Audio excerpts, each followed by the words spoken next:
ক্ষেত্রে আমরা যতটুকু স্টাডি করেছিলাম সেটা ছিল হচ্ছে সিএসটিআর আর ব্যাচ রিয়েক্টরের জন্য স্পেস টাইম বা রিয়েক্টর টাইম কতটুকু, রেসিডেন্স টাইম কতটুকু লাগছে সেটা আমরা বের করেছিলাম। স্টেপ গুলা কি ছিল, যেহেতু আমরা অনেকদিন আগে স্টাডি করেছিলাম, আমি আবার কিছুটা আহ এখানে দেখাচ্ছি। শুরু করতে হয় সবকিছু কি ছিল, আমরা জেনারেল একটা মোল ব্যালেন্স যেটা সেটা দিয়ে শুরু করছিলাম। ইনপুট আউটপুট জেনারেশন অ্যাকুমুলেশন দিয়ে যে মোল ব্যালেন্সটা থাকে, সেখান থেকে ব্যাচ সিএসটিআর এর যার যেটা কন্ডিশন সেই অনুযায়ী কনভার্সন তোমার ফ্র্যাকশনাল কনভার্সন কতটুকু হচ্ছে তার পার্সপেক্টিভে এই যে ডিজাইন ইকুয়েশন গুলো আমরা ডিরাইভ করা শিখেছি। এরপরে এই যে রেট অফ রিয়েকশন, এটা যদি ফাংশন অফ এক্স এর পার্সপেক্টিভে না দেয়া থাকে, আমরা জানি তো রেট ল সাধারণত কনসেন্ট্রেশনের পার্সপেক্টিভে দেয়া থাকে, ইউজুয়ালি তোমার ফ্র্যাকশনাল কনভার্সনের পার্সপেক্টিভে দেয়া থাকে না। এইরকম যদি হয়, সেই ক্ষেত্রে আমরা কি করছিলাম এখান থেকে, এটা হচ্ছে রিভার্সিবল এর ক্ষেত্রে ছিল, কনসেন্ট্রেশনের সাপেক্ষে যেটা রেট ল ছিল সেটা। এখান থেকে আমরা এই কনসেন্ট্রেশন টার্ম গুলোকে ফ্র্যাকশনাল কনভার্সন দিয়ে রিপ্লেস করছিলাম স্টকিওমেট্রিক টেবিল বিল্ড আপ করে। হ্যাঁ, এটা হচ্ছে এ কে ইনিশিয়াল ধরে কতটুকু ইনিশিয়াল কনসেন্ট্রেশন ছিল, কতটুকু রিমেইনিং এ, আর এক্স হচ্ছে যদি কনভার্সনে যায়, এইভাবে আমরা বের করে তারপরে যে থিটা বি ছিল, এটা হচ্ছে থিটা বি যেটা ছিল সেটা ছিল initial concentration of B divided by initial concentration of A. এভাবে আমরা সিম্পলিফাই করে স্টকিওমেট্রিক টেবিল বিল্ড আপ করা শিখে, তারপরে এই যে কনসেন্ট্রেশন টার্ম গুলা, এটা রেট অফ রিয়েকশনের এখানে বসিয়ে এই টোটাল টার্মটা এই ইকুয়েশন গুলাতে দিয়ে আমরা কি করছিলাম, সম্পূর্ণ একটা তোমার ফ্র্যাকশনাল কনভার্সনের সাথে মিলিয়ে একটা ডিজাইন ইকুয়েশন ডিরাইভ করে সেখান থেকে স্পেস টাইম আমরা বের করছিলাম। ঠিক আছে, এখানে যেটা, এটা হচ্ছে সামারিটা। এটা বলার পরে এই যে দেখো, যদি ব্যাচের কথা বলি, ফার্স্ট অর্ডার রিয়েকশনের জন্য এটা হচ্ছিল আমাদের ডিজাইন ইকুয়েশন। সেই ডিজাইন ইকুয়েশন ছিল হচ্ছে এটা, তো ফার্স্ট অর্ডার রেট ল কি হবে, reaction rate equal to K one C A. এখন এই এটাকে রিপ্লেস করতে হবে ফ্র্যাকশনাল কনভার্সন দিয়ে। এই যে ফ্র্যাকশনাল কনভার্সন দিয়ে যদি রিপ্লেস করে দেয় C N of one minus x, এই জিনিসটা এখন এই যে এখানে এই যে আর এই যে ভ্যালুটা আছে এখানে বসিয়ে তোমার এটাকে ইন্টিগ্রেট করলে টাইম, স্পেস টাইম আমরা ফার্স্ট অর্ডারের জন্য এইভাবে বের করছিলাম। ঠিক আছে, এখন এটা ছিল সেকেন্ড অর্ডারের, সেম ভাবে আর কি বের করা। রেট লর জন্য হচ্ছে সেকেন্ড অর্ডার রিয়েকশনের কনসেন্ট্রেশনের সাথে যে সম্পর্ক, সেটা বসিয়ে তারপরে ডিজাইন ইকুয়েশনে আমরা দিয়ে আমরা ফ্র্যাকশনাল কনভার্সনের টাইম বের করছিলাম। তোমাদের হয়তো অনেকেরই মনে থাকবে না যদি আগের ক্লাস করে না আসো, খুব স্বাভাবিক মনে না থাকা। তারপর জাস্ট খালি তোমার জাস্ট খালি ইয়ে করার জন্য, ব্যাক করানোর জন্য এটা আমি এখানে দেখো।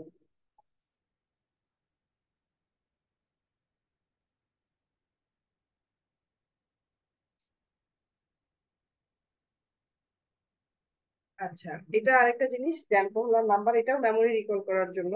এটাও তোমাদের মনে থাকবে না, ধরে নিই আমরা লাস্ট ক্লাসের দিকে ড্যাম্পোলার নাম্বার একটা পড়েছিলাম। ড্যাম্পোলার নাম্বারটা যেটা কি ছিল, রিয়াকশন রেট আর কনভেকশন রেটের যে রেশিওটা, সেটা, এটা মানে ডিগ্রি অফ কনভার্সন কতটুকু অ্যাচিভ করা যাবে। একটা কুইক এস্টিমেট, টেম্পোরাল নাম্বার একটা ডাইমেনশনলেস নাম্বার, যেটা হচ্ছে একটা কুইক এস্টিমেট দেয় the degree of conversion that can be achieved in continuous flow reactors এর ক্ষেত্রে। ফ্লো রিঅ্যাক্টর হতে পারে সিএসটিআর, হতে পারে পিএফআর।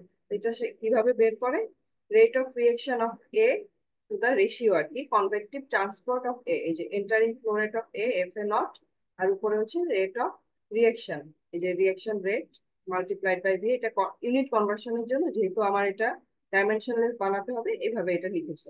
তো এটা প্লাগ ফ্লো, যেহেতু ফ্লো রিয়েক্টরের জন্য লাগে, ড্যাম্পোলার নাম্বার আবারও কাজে লাগবে, এই জন্য এটা আমি তোমাদেরকে এখানে দেখালাম। আচ্ছা, এটাই একই জিনিসপত্র, এটা না বলি। এখন স্পেস টাইম পিএফআর এ বের করতে হবে। এখন পিএফআর এ বের করতে হবে, পিএফআর বের করার আগে তোমার টিবিউলার রিয়েক্টর বলে একটা কথা আছে, একই জিনিস কিন্তু কাইন্ড অফ। ঠিক আছে, টিবিউলার রিয়েক্টর হচ্ছে মেইনলি প্লাগ ফ্লোতে হচ্ছে, টিবিউলার আর প্লাগ ফ্লোর মধ্যে মেইন পার্থক্যটা যেটা হচ্ছে, প্লাগ ফ্লোর মধ্যে ইউজুয়ালি প্যাকিং থাকে, তো প্যাকিং থাকার কারণে দেখা যাচ্ছে ছোট ছোট প্লাগ হিসেবে রিয়েক্টেড প্রোডাক্ট গুলা মুভ করে, যেটা আমরা ল্যাবে দেখেছি। আর টিবিউলার বলতে মানে ওই টিউবই থাকবে, কিন্তু সেখানে প্যাকিং থাকতেও পারে বা নাও থাকতে পারে। গ্যাস ফেজ রিয়েকশন গুলা সাধারণত টিউবের মধ্যে দিয়ে ফ্লো সুবিধার জন্য টিবিউলার রিয়েক্টরের মধ্যে হয়ে থাকে। তো এখানে টিবিউলার রিয়েক্টরের যদি স্পেস টাইম বের করতে চায়, এখানে অ্যাজিউম করে নিয়েছে সিমিলার টু প্লাগ ফ্লো, যে এখানে no dispersion and no radial gradient, মানে এদিকে কোনো গ্রেডিয়েন্ট থাকবে না, টেম্পারেচার ভ্যালোসিটি এগুলোর কোনো কিছু গ্রেডিয়েন্ট থাকবে না। তো এভাবে টিবিউলার রিয়েক্টর জন্য যদি আমরা চিন্তা করি, যেহেতু আমরা বলছি এটা প্লাগ ফ্লোর মতোই, সো আমরা mainly plug floor design equation থেকে ফার্দার প্রসিড করবো এখানে। তো এখানে প্লাগ ফ্লোর ডিজাইন ইকুয়েশন যেটা ছিল, এই ফর্মটা ছিল হচ্ছে প্লাগ ফ্লোর ডিজাইন ইকুয়েশন।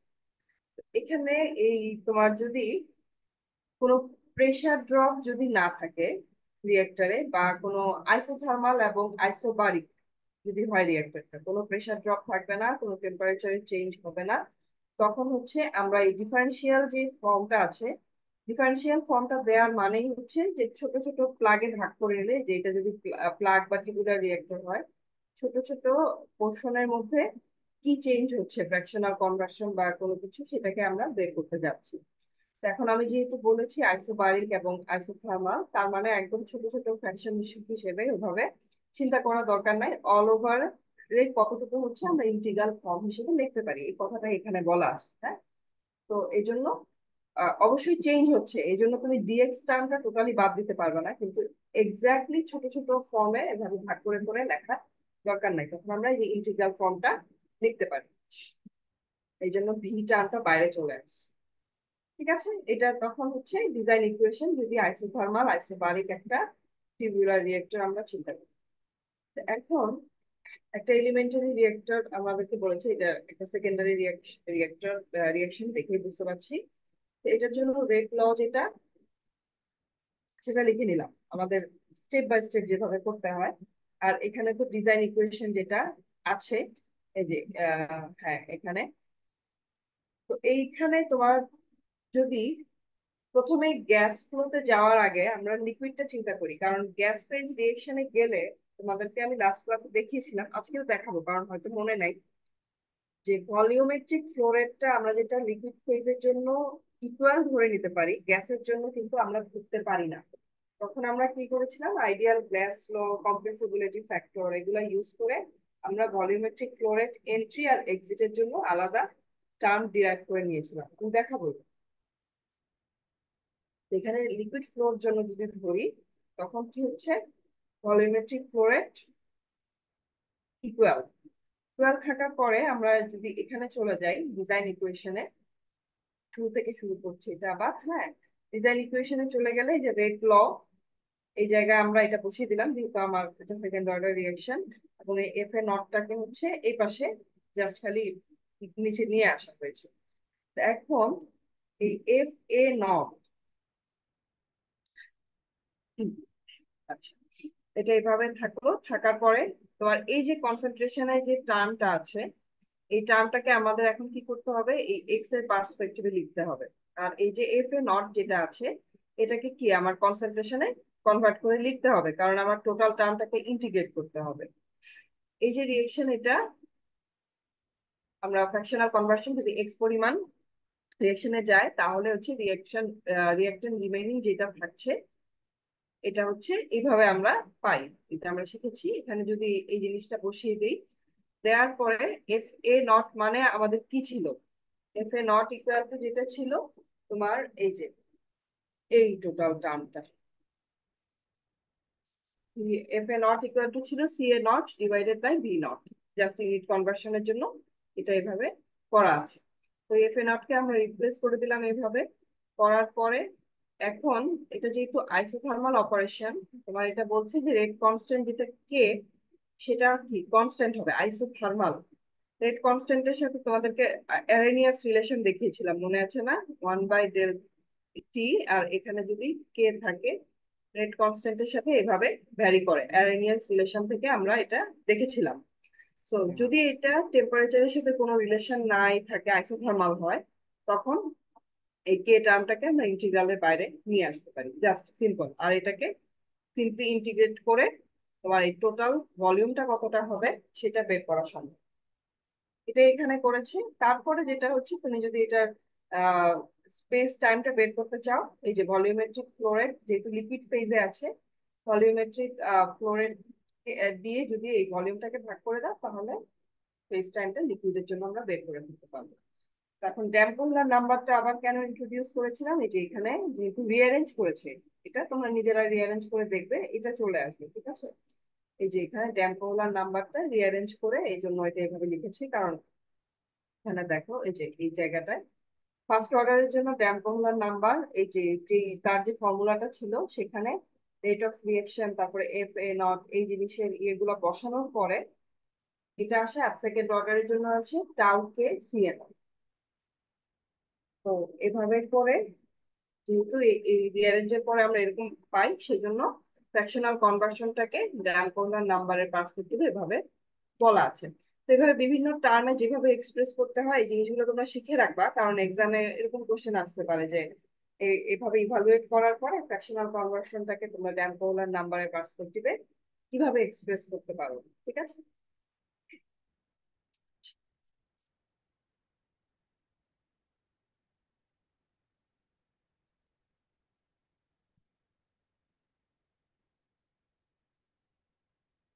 আচ্ছা, এখন গ্যাস ফেজের জন্য এই যে যেটা আমরা ভলিউমেট্রিক ফ্লোরেট যেটাকে আমরা বলছিলাম এন্ট্রি আর এক্সিটের ইকুয়াল, এটা ইকুয়াল হবে না, এরকম একটা ফর্ম আসে। আমি শিওর তোমাদের মনে নাই, এই জন্য আমি দেখাবো আমি কিভাবে শিখাইছিলাম। তো সমস্যা নাই। গ্যাস ফেজের জন্য যেহেতু টেম্পারেচার, আমি আগেই বলছিলাম টেম্পারেচার প্রেসার ভ্যারি করবে, তো এই টার্মগুলা চলে আসবে যে টেম্পারেচার প্রেসারের পার্সপেক্টিভে কিভাবে চেঞ্জ হয়। চেঞ্জ হয় কিভাবে তার আগে আমরা দেখে নেই যে কি করেছিলাম। যে যখন গ্যাস ফেজের জন্য আমি অলরেডি বলেছি যে আমরা ইউনিভার্সাল যে গ্যাস লটা আছে সেটার সাপেক্ষে এই যে কনসেন্ট্রেশন টোটাল, তারপরে কনসেন্ট্রেশন, এটা হচ্ছে এন্ট্রি এক্সিটে, যেটা এন্ট্রিতে কনসেন্ট্রেশন কত হবে, এক্সিটে কনসেন্ট্রেশন কত হবে, পি বাই এটা কম্প্রেসিবিলিটি ফ্যাক্টর, এইভাবে করে আমরা বের করেছিলাম। আর এফটি, এফটি মানে হচ্ছে যে এন্ট্রি এক্সিট, যেটা আর কি যে কনসেন্ট্রেশনের পার্সপেক্টিভে লেখা। এখন এটাকে রিঅ্যারেঞ্জ করে volumetric flow rate exit equal to হচ্ছে এই জিনিসটা আমরা পাই। কিভাবে পাই সেটাও আমি দেখিয়েছিলাম, যে যেটা হচ্ছে এক্সিটের কনসেন্ট্রেশনটা এফটি বাই ভি। তো এটা ইউনিভার্সাল গ্যাস ল থেকে পড়া। তারপরে এটা এন্ট্রি, এই দুইটাকে ভাগ করার পরে দেখা যাচ্ছে যে অ্যাজিউম করে নিচ্ছে হচ্ছে কম্প্রেসিবিলিটি ফ্যাক্টর এন্ট্রি আর এক্সিটে সেম থাকছে। তারপরে জাস্ট রিঅ্যারেঞ্জমেন্ট করেছে, আর কিছু করে নাই। এগুলাকে রিঅ্যারেঞ্জমেন্ট করার পরে এই যে ভলিউমেট্রিক ফ্লোরেটটা, সেটা এই যে ইনলেটের ভলিউমেট্রিক ফ্লোরেটের সাথে এইভাবে টেম্পারেচার প্রেসার আর ফ্লোরেটের পার্সপেক্টিভে এই একটা ফর্ম আমরা পেয়েছিলাম। কিন্তু এখানে যেটা দেয়া আছে, এখানে দেখো ফ্লোরেট গুলার টার্ম নাই। এখন ফ্লোরেট গুলার টার্ম তোমার ভ্যানিশ করার জন্য আমরা স্টকিওমেট্রিক টেবিল ইউজ করেছিলাম। এখানে দেখো, এখানে যেটা আছে যে এই যে একটা টার্ম, এটা নাই। এখানে এই যে জায়গার পরিবর্তে দেখো যে আমাদের কি আছে, ফ্র্যাকশনাল কনভার্সনের পার্সপেক্টিভ একটা টার্ম আছে। এটা আমরা করেছিলাম, সেটা ছিল হচ্ছে তোমার এই যে স্টকিওমেট্রিক টেবিল আমরা বিল্ড আপ করেছিলাম না, সেখান থেকে করা। দেখলেই মনে পড়বে, তারপর আমি দেখায় দিচ্ছি। এই যে তোমার এটা যদি রিয়েকশন হয়, আমরা কি করেছিলাম, ফিডের জন্য এফ এ নট, তারপরে বি সি, এগুলোর জন্য এন্ট্রি কন্ডিশন কি ছিল এটা আমরা বের করেছিলাম। টোটাল হচ্ছে F T naught, inleted total flow rate. তারপরে চেঞ্জ কতটুকু হচ্ছে যে স্টকিওমেট্রিক যে কোএফিসিয়েন্ট সেগুলা দিয়ে কনভার্সনকে, রিঅ্যাক্টেন্টের জন্য মাইনাস আর প্রোডাক্টের জন্য প্লাস করে, প্লাস থাকছে, প্লাস সাইন থাকছে। এভাবে করে সবগুলা চেঞ্জকে যোগ করে এই যে স্টকিওমেট্রিক কোএফিসিয়েন্ট গুলা, এগুলার সামেশন ছিল হচ্ছে ডেল্টা। আর এই রিয়েক্টর ফিড থেকে চেঞ্জ যতটুকু হচ্ছে বাদ দিয়ে আমরা রিয়েক্টর এফলুয়েন্ট যেটা এক্সিটে যাচ্ছে, যে এগুলা F B A B C D, এগুলো আমরা হচ্ছে এটা পেয়েছিলাম। তারপর এগুলো সবগুলো যখন আমরা সাম করলাম, তখন টোটাল ফ্লো রেট যেটা, সেটা reactor feed total feed plus হচ্ছে যে ডেল্টা, ডেল্টা হচ্ছে কি বলেছি আমি, স্টকিওমেট্রিক কোএফিসিয়েন্ট গুলো summation F A A naught multiplied by x. ঠিক আছে, এটা হচ্ছে এফ টি যেটা। তা আমরা এখানে বলেছি ডেল্টা কোনটা, যে স্টকিওমেট্রিক কোএফিসিয়েন্ট গুলোর যে তোমার সামেশন থাকছে সেটা। তো এর মধ্যে আরেকটা আহ, জিনিস আছে, সেটা হচ্ছে, আচ্ছা এটা আমি পরে বলছি। তাহলে এই জিনিসটা আমরা এভাবে বের করেছিলাম। তো এখন আমাদের এই যে এই টার্মটার মধ্যে এখানে এই যে এফটি আর এফটি নট কে রিপ্লেস করতে হবে। তো আমরা এফটি টা স্টকিওমেট্রিক টেবিল থেকে যেহেতু বের করেছি, তো এখানে যদি আমরা এটা বসিয়ে দিই, নিচে এফটি নট থাকুক, এই পাশে টেম্পারেচার প্রেসার যেটা যেভাবে আমরা ডিরাইভ করেছিলাম সেটা রয়ে গেছে। তো এখন এখান থেকে F A naught divided by FT naught, এখানে এই একটা টার্ম আছে।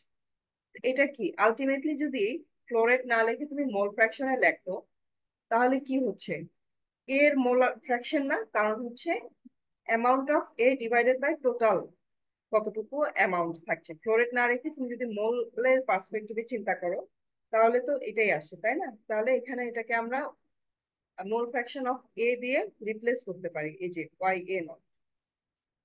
এক্স্যাক্টলি এটাই করা হয়েছিল। আর এখানে এই যে টার্মটুকু টোটাল, এটাকে এপসাইলন দিয়ে তোমার রিপ্লেস করা হয়েছে। এপসাইলনটা মেইনলি কি ছিল, এটা হচ্ছে তোমার টোটাল কতটুকু রিয়াকশনে যাচ্ছে ডিভাইডেড বাই কতটুকু হচ্ছে তুমি ফিড করছো, এটা একটা তোমার কি বলে, হ্যাঁ এই দুইটা রেশিওটাই হচ্ছে এপসাইলন। তো এই দুইটা থেকেই আসছে। তো এটা এটা তোমরা একটু ব্যাকে গিয়ে আর একটু দেখে নিবা, কারণ আবার যদি ডিটেল দেখানো শুরু করি অনেক বেশি বড় হয়ে যাবে। এইভাবে করে এই যে তোমার V, sorry, volumetric flow rate আউটলেটে যেটা যাচ্ছে সেটার ইনলেটের সাথে এই যে রিলেশনশিপটা গ্যাসের জন্য, এইভাবে আমরা ডিরাইভ করেছিলাম। ঠিক আছে, আচ্ছা এখন আমরা আমাদের বর্তমানে যেটা শিখছিলাম সেখানে ফিরে আসি। এখানে তোমার প্রথম কন্ডিশনটা যদি এখানে বলা, বলে নাই ডিরেক্টলি। আচ্ছা, প্রথম কন্ডিশনটা যদি হয়, হ্যাঁ গ্যাস ফেজ রিয়েকশন হচ্ছে, গ্যাস ফেজ রিয়েকশন হলেই যে ভলিউমেট্রিক ফ্লো রেট ইনলেট আর আউটলেটের সমান হবে না, প্লাস আরো যেটা হবে, টেম্পারেচার আর প্রেসার ভ্যারি করবে। এখানে ধরে নিয়েছে যে টেম্পারেচার আইসোথার্মাল, আমরা তো পড়ছি আইসোথার্মাল রিয়েক্টর, তাই না? তো এখানে আমরা ধরে নিয়েছি যে এটা আইসোথার্মাল এবং আইসোবারিক রিয়েকশন হচ্ছে। তো হওয়ার কারণে এই যে এই টার্ম দুটো চলে যাবে, যেহেতু আইসোথার্মাল আর আইসোবারিক বলছি, তখন এই V equal two V naught epsilon one plus epsilon x এতটুকু সমান থেকে যাবে। তো এটা করতে হলে কি করছে, কনসেন্ট্রেশনের C A equal to F A divided by V. আমরা এটা ডিরাইভ করেছি, যেহেতু টেম্পারেচার প্রেসার টার্ম গুলো আর থাকছে না, আমরা শুধু এই টার্মটুকু এখানে বসাবো। আর এফ এ, এটা হচ্ছে রিমেইনিং অ্যামাউন্ট অফ এ, আমরা ফ্লো স্টকিওমেট্রি থেকে দেখেছি। তো সেই জায়গায় আমরা F A not one minus x এটা বসিয়ে নিলাম, কারণ আমাদেরকে এক্স এর পার্সপেক্টিভে সবাইকে এক্সপ্রেস করতে হবে। আচ্ছা, আবার এই যে এটা F A not V not এটা ইকুয়াল হচ্ছে সি এ নট, ইনলেটের যে কনসেন্ট্রেশন থাকছে এইটা। এখন এই এই জিনিসটা আমরা বের করে নিলাম, কারণ হচ্ছে আমাদেরকে পিএফআর এর যে মোল ব্যালেন্সটা, সেখানে আমাদের এই টার্ম গুলো বসাতে হবে। ওটার ডিজাইন ইকুয়েশনটা কি ছিল, এই যে পিএফআর এর এই যে ডিজাইন ইকুয়েশনটা যেটা ছিল, ডিজাইন ইকুয়েশনে আমরা এগুলা বসাবো, তাই না? ডিএক্স বাই ডিভি, সেই এখানে এক স্টেপ আগানো আছে, সমস্যা নেই। তো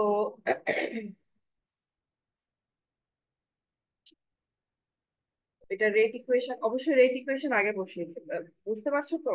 মানে একটা স্টেপ মিসিং হয়ে গেছে মনে হচ্ছে। উম, এই যে এই স্টেপটা মিসিং হয়ে গেছে তোমার এখানে। যেহেতু আমরা সেকেন্ড অর্ডার রিয়াকশন বলছিলাম, আর এ যেটা ছিল সেটা এখানে বসানো আছে। আমরা সি এ বের করলাম, তাই না? কারণ সি এর মধ্যে এফ এ আছে, আবার ভি আছে, যেটা volumetric flow rate. Volumetric flow রেটটা আবার ভ্যারি করছে, বিকজ এটা গ্যাস ফ্লো। তো এই পর্যন্ত করার পরে যে এখানে, হ্যাঁ এটা বসানো হয়েছে, বসানোর পরে এই যে অল ওভার এটা থাকছে এখন, the entering concentration CA naught can be taken outside the integral sign।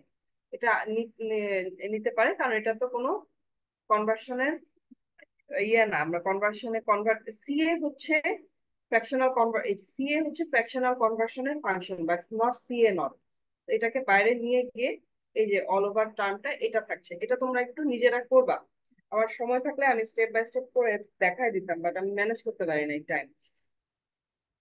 আচ্ছা, এটা তোমাদের হোমওয়ার্ক থাকলো, কারণ এটা যদি পরীক্ষায় যদি আমি করতে দিই তোমাদেরকে স্টেপ বাই স্টেপ করে দেখাতে হবে এটা কিভাবে হইলো, ঠিক আছে?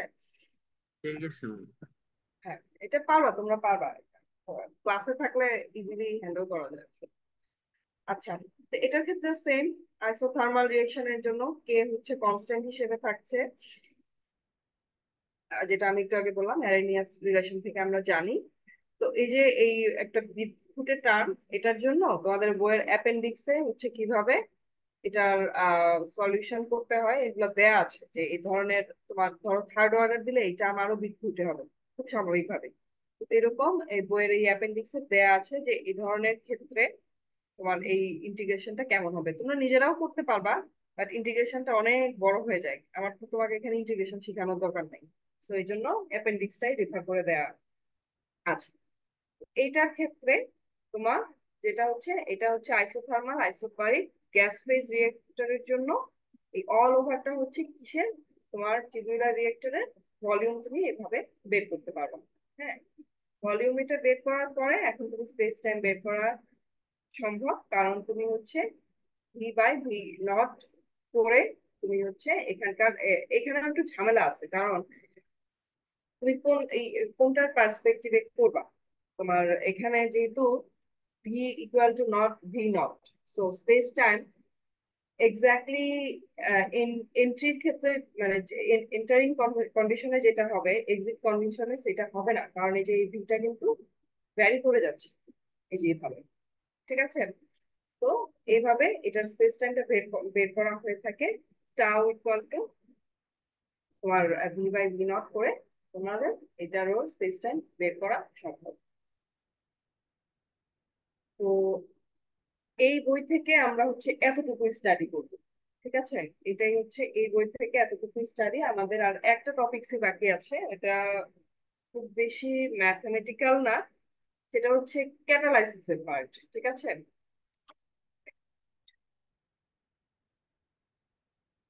সেটা হচ্ছে হেটেরোজেনাস, মানে ক্যাটালাইসিস হলে সেক্ষেত্রে রিয়েক্টরের ডিজাইন গুলো কেমন হতে পারে, এটার জন্য স্টাডি করা।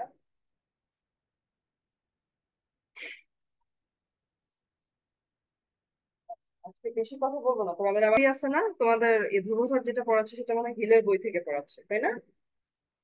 জি ম্যাডাম, এটা আসছে আমাদের কাছে। হ্যাঁ, তাহলে তো আর সমস্যা নাই, এটা চ্যাপ্টার 12, ঠিক আছে? এটা তোমার ওকে ক্যাটালাইটিক রিঅ্যাকশন পড়াচ্ছে নাকি? না মনে হয়। না ম্যাম, ক্যাটালাইটিক বুঝি রিঅ্যাকশন পড়ায় না। না, এটা পড়ানোর কথা না, আমার সাথে অনেক আগে একবার কথা হয়েছিল যে এই পার্টটা আমি পড়াই দিব, এর আগে এটা মিসিং হয়ে গেছিল লাস্ট ব্যাচ গুলার ক্ষেত্রে। আচ্ছা, যাই হোক, তো যাচ্ছে না কেন?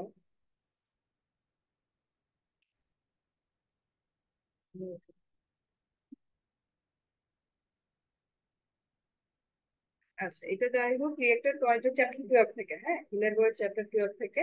তো হেটেরোজেনাস ক্যাটালাইটিক রিঅ্যাকশনের জন্য কি হবে, হেটেরোজেনাস ক্যাটালাইসিস মানে হচ্ছে তোমার এখানে ক্যাটালিস্ট থাকে।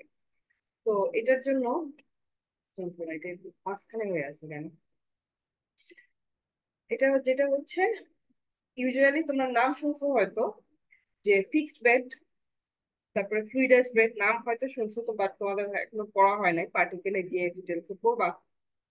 তো ক্যাটালিস্ট আছে মানে হচ্ছে তাকে তো সেটা একটা বেড, তাই না? তো এখন তোমার সলিড যে ক্যাটালিস্ট গুলা, এটা একটা ফিক্সড পজিশনে যদি থাকে রিলেটিভ টু ওয়ান অ্যানাদার, হ্যাঁ, সলিড ক্যাটালিস্ট পার্টিকেল গুলো যদি ফিক্সড একটা পজিশনে থাকে, তোমার ধরো এই যে রিয়েক্টর ভেসেল এর মধ্যে যদি এরকম ফিক্সড একটা বেড হিসেবে ক্যাটালিস্ট গুলো থাকে, তখনই এটাকে এক ধরনের রিয়েক্টরের ক্যাটাগরিতে ফেলা হচ্ছে, সেটা হচ্ছে fixed bed, optical bed are moving bed reactor, যদি তার এরকম একটা ফিক্সড লোকেশন থাকে।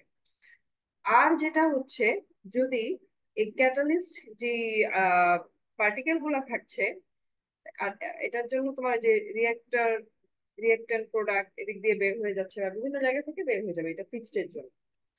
আর ফ্লুইডাইজড বা মুভি যেটা আরেকটা টাইপের থাকছে, যেখানে হচ্ছে ক্যাটালিস্ট পার্টিকেল গুলা কোনো একটা ফ্লো দিয়ে, ধরো গ্যাস ফ্লো হতে পারে, লিকুইড ফ্লো দিয়ে এই যে এরকম ফ্লুইডাইজড অবস্থায় থাকবে, মানে ভাসমান অবস্থায় থাকবে। এটা হচ্ছে আরেকটা ক্যাটাগরি হতে পারে, এরকম ভাসমান অবস্থায় থাকবে, এর মধ্য দিয়ে তোমার রিয়েক্ট্যান্ট প্রোডাক্ট তৈরি হতে থাকবে এবং এখান থেকে তুমি প্রোডাক্ট পেতে থাকবে। মানে এরা ক্যাটালিস্ট ভাসমান অবস্থায় থাকবে, এই ভাসমান অবস্থায় এর মধ্য দিয়ে রিয়েক্ট্যান্ট যাবে, রিয়েকশন হবে, বাইরে থেকে প্রোডাক্ট চলে যাবে। এরকম ফিক্সড কোনো লোকেশন থাকবে না। এই দুইটা ক্যাটাগরিতে, মানে এটা হচ্ছে জেনারেলাইজ একটা আইডিয়া, মানে এই দুইটা ক্যাটাগরিতে সাধারণত হচ্ছে ক্যাটালিস্ট বেড গুলা প্রিপেয়ার করা হয়ে থাকে। এখন প্রথমে হচ্ছে আমরা ফিক্সড বেড এর কথা বলি, also known as packed bed reactor. Packed bed রিয়েক্টরের ডিজাইন ইকুয়েশন আমরা পড়েছিলাম পিএফআর এর মতোই, তাই না? ইভেন আমরা ল্যাব ক্লাসের সময় এটা বলেছিলামও যে পিএফআর এর জন্য যেটা হচ্ছে যে গ্লাস বিট যেগুলো দেখছো আমাদের ল্যাবে যেটা আছে, সেই গ্লাস বিট গুলো ইউজুয়ালি ক্যাটালিস্ট দিয়ে রিপ্লেস করা হয়। এটাই হচ্ছে প্যাকড বেড রিয়েক্টর। খুব সিম্পল ভাবে তোমরা এটা পিকচারাইজ করতে পারো। এটা খুব ওয়াইডলি ইউজ করা হয় ইন্ডাস্ট্রিতে, কারণ হচ্ছে এটা খুব ইজি তৈরি করা। বোঝাই যাচ্ছে যে ক্যাটালিস্টের একটা বেড থাকবে, তার প্যাকিং আমি তৈরি করে দিচ্ছি, সেটা স্ট্যাক করা থাকবে, এর মধ্যে দিয়ে রিঅ্যাকট্যান্ট যাবে, আরেক পাশ থেকে প্রোডাক্ট বের হয়ে চলে যাবে। তো এখানে কিছু এক্সাম্পল দিয়েছে, অ্যামোনিয়া সিনথেসিস, তারপরে sulphuric acid production, nitric acid production. এগুলা ডিটেলসে না যাই, সালফিউরিক অ্যাসিড আমি যেহেতু পড়িয়েছিলাম তো আমাদের মনে থাকার কথা। সালফিউরিক অ্যাসিডে কি হচ্ছিল, ভ্যানাডিয়াম পেন্টঅক্সাইডের ক্যাটালিস্ট বেড একটার পর একটা স্ট্যাক বাই স্ট্যাক এরকম রাখা ছিল, এরকম বেডের মতো করে, তাই না? ভ্যানাডিয়াম পেন্টঅক্সাইড এর মধ্য দিয়ে যাচ্ছিল সালফার ডাই অক্সাইড, আর অক্সিজেনের সাথে রিয়েক্ট করে সালফার ট্রাই অক্সাইড তৈরি হচ্ছিল। এটাই হচ্ছে প্যাক বেডের একটা, এই যে যেটা বলছি sulphur dioxide to sulphur trioxide তৈরি হওয়ার যে ক্যাটালিস্ট বেড। তো এইভাবে সাধারণত ফিক্সড প্যাক রিয়েক্টর গুলা তৈরি করা হয়। বিভিন্ন কনফিগারেশন থাকতে পারে ফিক্সড বেড রিয়েক্টর। একটা সিঙ্গেল লার্জ বেড হতে পারে, যেটা এই যে এরকম এটার মাঝখানে একটা সব ক্যাটালিস্ট একসাথে স্ট্যাক করা থাকবে, এটা একটা হতে পারে। আরেকটা যেটা হতে পারে মাল্টিপল হরিজন্টাল বেড, যেটা আমরা কিভাবে দেখেছি ওই যে সালফার ডাই অক্সাইড থেকে সালফার ট্রাই অক্সাইড তৈরি করার সময় হরিজন্টালি অনেকগুলা বেড ছিল, ট্রের উপরে রাখা ছিল একটা একটা করে এরকম। এটা একটা হতে পারে। আরেকটা যেটা হতে পারে multiple parallel packed tube in single shell.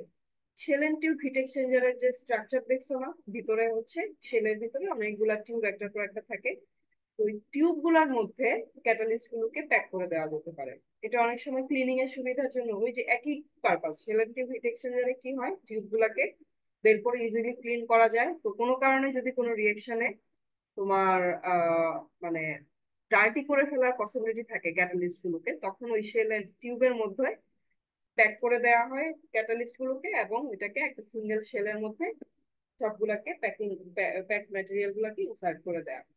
এতে করে ক্লিনিং এও সুবিধা হয়, আর হচ্ছে তোমার রিয়াকশনের জন্য তো আলাদা আলাদা করে ভাগ করা থাকে যেহেতু, সো সারফেসটাও এক্সপোজ থাকে বেশি, নাহলে যেহেতু সে ডার্টি করে ফেলবে অনেক সারফেসকে সে ব্লকও করে ফেলতে পারে। এইটা একটা। আর multiple beds in one shell, এটাও আরেকটা কনফিগারেশন। এটা যেটা হচ্ছে অনেকগুলা বেড থাকবে, এটা বিভিন্ন কনফিগারেশনে সেট করা যেতে পারে। এই যে ট্রের মধ্যে যেমন হরিজন্টালি রাখা যেতে পারে, এটা একটা। তারপরে এটা হচ্ছে ভার্টিক্যালি স্ট্যাক করে রাখা যেতে পারে, যে সালফার ডাইঅক্সাইড যে ট্রাইঅক্সাইড যেটা বললাম, এটা এইভাবেও করা যেতে পারে এখানে, হ্যাঁ। তো এটা হচ্ছে ফিক্সড বেডের কনফিগারেশন গুলা। তারপর যেটা হচ্ছে simplicity, low cost for construction and operation and maintenance easy. তো এটা আমি যেটা বলেছি যে সব যেহেতু একবারে স্ট্যাক অবস্থায় আছে ফ্লুইডাইজড এর মতো, ওকে কি তোমার ফ্লুইডাইজড অবস্থায় রাখতে হচ্ছে না, কোনো তেমন কোনো ঝামেলা নাই মেইনটেনেন্সে। একবার বসিয়ে দিলে বেডটা একবারেই থেকে যাচ্ছে। আদারওয়াইজ তোমার কি লাগতো, ফ্লুইডাইজ করতে হলে একটা ফ্লো কন্ট্রোলার লাগতো, কতটুকু ফ্লুইডাইজ করবে, না হলে আবার উড়ে যাবে কিনা, এই ধরনের কোনো ব্যাপার স্যাপার নেই। আবার কনস্ট্রাকশন যেহেতু একবার একটা বেড হিসেবে বসিয়ে দিচ্ছে, অপারেশনও সিম্পল এবং মেনটেনেন্সও সহজ। তুমি যদি ওই যে শেল এন্ড টিউব স্ট্রাকচারটা ইউজ করো, ইজিলি মেনটেনেন্স করাও প্রবলেম হয় না। আরেকটা যেটা আছে সেটা হচ্ছে no problem in separating the catalyst from the reactor effluent stream. যেহেতু সে ফিক্সড অবস্থায় আছে, ফ্লুইডাইজড এর ক্ষেত্রে তোমার রিয়েক্টেন্ট যাচ্ছে আবার পার্টিকেলও ফ্লুইডাইজড অবস্থায় আছে, সেক্ষেত্রে কি হচ্ছে, প্রোডাক্ট যখন বের হয়ে চলে যাচ্ছে উপর দিয়ে, তার সাথে কিছু ক্যাটালিস্টও নিয়ে চলে যেতে পারে। কিন্তু এটার ক্ষেত্রে যেটা হচ্ছে, এখানে যেহেতু ক্যাটালিস্ট একটা বেডে আছে, সে কিন্তু রিয়েক্টর এফ্লুয়েন্টের সাথে যাবে না। তো সে একটা ফিক্সড অবস্থায় থাকবে এবং তোমার ক্যাটালিস্ট কোনো লস হবে না। এটা একটা বিশাল সুবিধা ফিক্সড বেডের ক্ষেত্রে। আর এখানে হচ্ছে স্পেস টাইম আমরা ভ্যারি করতে পারি এখানে। সেটা কিভাবে, তোমার স্পেস টাইম, তুমি যেহেতু প্যাক বেড হিসেবে তুমি বানাচ্ছ, তোমার সেখানে ডিগ্রি অফ কম্প্যাকশন কতটুকু তার উপরে ডিপেন্ড করে হচ্ছে তোমার স্পেস টাইম ভ্যারি করতে পারে। ডিগ্রি অফ কম্প্যাকশন বলতে হচ্ছে খুব যদি টাইটলি প্যাক করে দাও একটা বেডকে, তার মধ্যে দিয়ে রিয়েক্ট্যান্টের যেতে সময় লাগবে, কারণ সে তো মাঝখানে মাঝখানে মাঝখানে দিয়ে যাবে। তো তোমার কোনো রিয়েকশন যদি তোমার এমন হয় যে ক্যাটালিস্টের সাথে ইন্টারাকশনে তার একটু টাইম বেশি লাগে, ইন দ্যাট কেস এই ধরনের কম্প্যাকশন তুমি ইউজ করলে বেশি স্পেস টাইম দিবা, সে বেশি রিয়েকশনে যেতে পারবে এবং কনভার্সনটা বেশি হবে। আবার ধরো কোনো রিয়েকশন খুবই ফাস্টার হচ্ছে, তখন তুমি লুজ কম্প্যাকশন যদি ইউজ করো, তাহলে একদিকে রিয়েকশন তৈরি হয়ে যাচ্ছে, আরেকদিক দিয়ে প্রোডাক্ট বের হয়ে চলে যাচ্ছে। কারণ জমে, সেই ক্ষেত্রে আবার কি হবে, যদি জমে থাকে তাহলে বেডটা ব্লক হয়ে যাবে। এইটা একটা। আর হচ্ছে যেটা এক্সট্রিমলি হাই প্রেশার আর হাই ক্যাটালাইটিক রিয়েকশন তুমি এখানে হ্যান্ডেল করতে পারবে না। যেহেতু আমি ওই যে ডিগ্রি অফ কম্প্যাকশন কম বেশি করা যাচ্ছে, খুব বেশি হাই প্রেশার পিরিয়ড যেখানে হবে, সেখানে আমি ক্যাটালিস্ট বেডটাকে রিঅ্যারেঞ্জ করে প্রেশারটাকে কি করতে পারি, সাস্টেইন করাতে পারি। কারণ এটা তো ফিক্সড কোনো কনফিগারেশন না, আমি চাইলে এটাকে চেঞ্জ করে দিতে পারি। এটা হচ্ছে অ্যাডভান্টেজ। আচ্ছা, ডিসঅ্যাডভান্টেজ বলে এটা, এটাই লাস্ট স্লাইড আজকের জন্য। এখানে একটা প্রবলেম যেটা হয়, তোমার যেহেতু বেড গুলো ফিক্সড অবস্থায় থাকে, হিট ট্রান্সফার মানে তোমার করা একটা প্রবলেম। ধরো হাইলি এক্সোথার্মিক একটা রিয়েকশন হচ্ছে, রিয়েকশন হওয়া মানে কি, তোমার শুরুতেই অনেক বেশি টেম্পারেচার, একদম ইনলেটে অনেক বেশি টেম্পারেচার প্রডিউস হয়ে যাবে, কারণ রিয়েক্টেন্ট কনসেন্ট্রেশন বেশি। তো সেই জায়গাতে তোমার যেহেতু অনেক বেশি হিট প্রডিউস হবে, দেয়ার ইজ এ চান্স কিছু কিছু ক্যাটালিস্টের কি হয়, আমরা ওই যে সালফার ডাইঅক্সাইড টু সালফার ডাইঅক্সাইডে পড়েছি যে একটা সার্টেন টেম্পারেচার এক্সিট করলে ক্যাটালিস্ট ডিঅ্যাক্টিভেটেড হয়ে যায়। এইসব ক্ষেত্রে এখানে এই প্রবলেমটা হয়, ইন্টারিং কন্ডিশনে এত বেশি রিয়েক্ট্যান্ট থাকে যে এত বেশি রিয়েকশন হয়, ক্যাটালিস্ট ডিনেচার হতে পারে। তখন এখানে সাধারণত যেটা করা হয়, ইন্টারস্টেজ কুলিং দেওয়া হয়, যেটা আমরা দেখেছি সালফার ডাইঅক্সাইডের ক্ষেত্রে, যে একটা হিট এক্সচেঞ্জারে আবার পাঠানো হয়, পাঠিয়ে কিছুটা কুল করে আবার আরেকটা ক্যাটালিস্ট বেডে ব্যাক করানো হয়। এটা একটা অ্যারেঞ্জ করতে হয়। অথবা রিসেন্টলি কিছু টেকনিক বের হয়েছে যে ইনার্ট কিছু ডাইলুয়েন্ট ইনজেক্ট করা হয়, হাই হিট প্রডিউস হচ্ছে, ইনার্ট কিছু ডাইলুয়েন্ট দিয়ে দিল, যেটা হচ্ছে বেডের মধ্য দিয়ে যাবে, কিন্তু কারোর সাথে না ক্যাটালিস্ট না প্রোডাক্ট রিয়াক্টেন্ট কারোর সাথে রিয়াকশন করবে না, কিন্তু টেম্পারেচারটা রিডিউস করে আউটলেট দিয়ে বের হয়ে যাবে। এই যে একটা অ্যারেঞ্জমেন্ট করা, এটা তো অবশ্যই কস্ট ইফেক্টিভ। এবং এই ক্ষেত্রে অনেক সময় যদিও আমরা বলছি ইনার্ট, কিন্তু অনেক সময় ইনার্ট থাকে না, সে ক্যাটালিস্টকে ডিঅ্যাক্টিভেটেড করে দেয় কিছুটা রিয়াকশন করে। তারপর আরেকটা প্রবলেম যেটা হচ্ছে maintenance of uniform flow distribution. Uniform flow distribution অনেক সময় করা যায় না। আমরা ওই যে বলছি যে যেহেতু তুমি রিয়েক্টেন্ট যাচ্ছে, কোনো কারণে যদি অনেক বেশি রিয়েক্টেন্ট তুমি শুরুর দিকে চলে আসে, যতটুকু কম্প্যাক্ট তুমি বেডটাকে রাখতে চান না রেখে তার চেয়ে বেশি কম্প্যাক্টেড সে হয়ে যেতে পারে। হয়ে গেলে কি হবে, কম্প্যাক্ট হয়ে গেলে সেই জায়গা দিয়ে তোমার এক্সোথার্মিক রিয়েকশন যদি হয়, সহজেই রিয়েকশনটা পাস করতে পারবে। পাস করতে না পারলে এক্সোথার্মিক রিয়েকশনের জন্য একটা সার্টেন জায়গায় হটস্পট তৈরি হয়ে যাবে, অনেক হটস্পট হয়ে সেখান থেকে রান অ্যাওয়ে রিয়েকশন পর্যন্ত চলে যেতে পারে, বা আনডিজায়ারেবল কিছু সাইড রিয়েকশনও হয়ে যেতে পারে। এটা একটা। তারপর যেটা হচ্ছে এই যে প্রেশার ড্রপ বেড়ে যায়। আমরা জানি কি, ক্যাটালিস্টের ফাইল যদি আমরা ছোট করে দেই, তাহলে কি হচ্ছে, তোমার আহ সে ইয়ে করে নিচ্ছে, কি বলে, সারফেস এরিয়া যেহেতু বেড়ে যাচ্ছে, তাহলে রিয়েকশন বেশি হবে। কিন্তু এতে করে কি হচ্ছে, প্রেসার ড্রপ আবার বেড়ে যায় সারফেস এরিয়া বাড়লেও, কারণ কম্প্যাকশন বেড়ে যাচ্ছে। এবং এতে করে ডিফিউশনাল লিমিটেশন তৈরি হয়। এইটা। আর যেটা হচ্ছে ক্যাটালিস্ট রিজেনারেশন একটা প্রবলেম। একটা সময় যদি ক্যাটালিস্ট ডিঅ্যাক্টিভেটেড হয়ে যায়, যেহেতু লার্জ একটা বেড হিসেবে আছে, এগুলোকে রিপ্লেস করা, মানে বের করা, আবার ক্লিন করা, আবার তোমার জায়গা মতো ঠিকঠাক মতো বসানো, ডিগ্রি অফ কমপ্লেকশন ঠিক আছে কিনা, কারণ এখানেও তো দেখছি আমরা প্রবলেম, ইউনিফর্ম ফ্লো ডিস্ট্রিবিউশন বা হটস্পট তৈরি হতে পারে।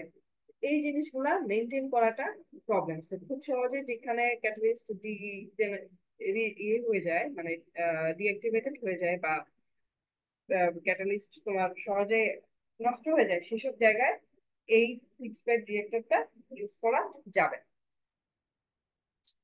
ঠিক আছে, আজকে এই পর্যন্তই থাক, আর পড়াইলে সময় নষ্ট হয়ে যাবে।